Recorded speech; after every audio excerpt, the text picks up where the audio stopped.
I know we did like a workshop together with the women where we asked them to make a collage of all the things they like, they don't like. And that was surprising, and we got some information. Yeah, we mapped some materials and some building techniques. I myself mapped just the doors of Oulad Merzoug because I like them as a detail and as a very specific characteristics of the houses here.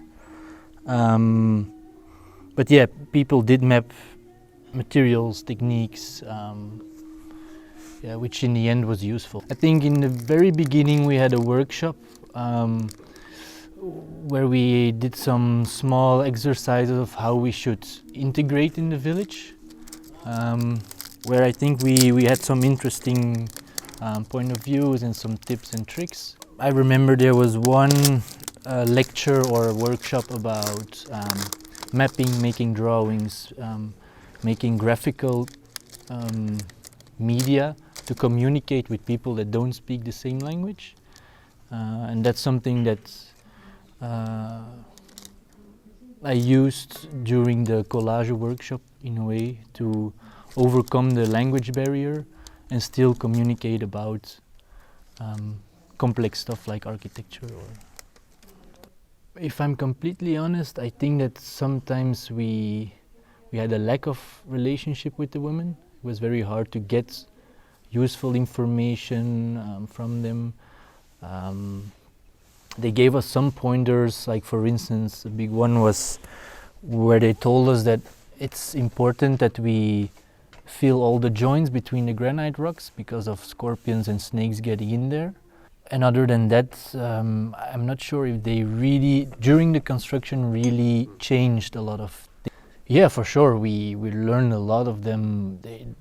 They have so much experience with these building techniques. It was super interesting working every day together with them. So for me also, I work in construction in Belgium. I learned new techniques. I developed some new interests in woodworking.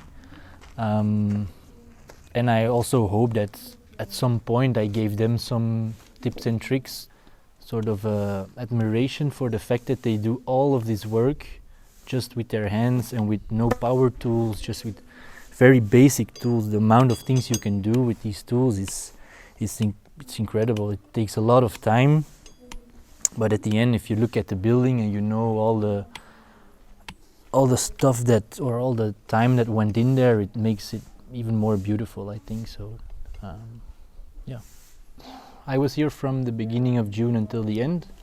I think my focus mostly was on the construction itself, working together with the builders, especially for the masonry, the roof structure. That's where my interests are and where I think I was the most helpful in a way. And then I also, together with John, try to keep an eye on the planning, try to keep an eye on the budget, besides just being on the site every day. Yeah, for me personally, I think I was more a contractor than an architect in this project. I think there are other people who were more in the role of an architect, which was good, which is useful because sometimes we need to take decisions, but sometimes, or especially during the construction of the roof, and I was more of a contractor, taking a step back from the role as an architect, I think. When I subscribed for the program, I already looked forward to being here and living here and really being closely involved with the project.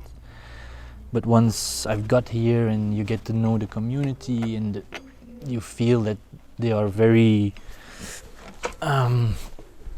concerned with the students that were here and with the project, you really felt at home very quickly, and yeah, it made life very easy. They made life very easy for us. I mean, really taking us in as part of the village and the community. So yeah, it was an awesome experience. Intense but awesome.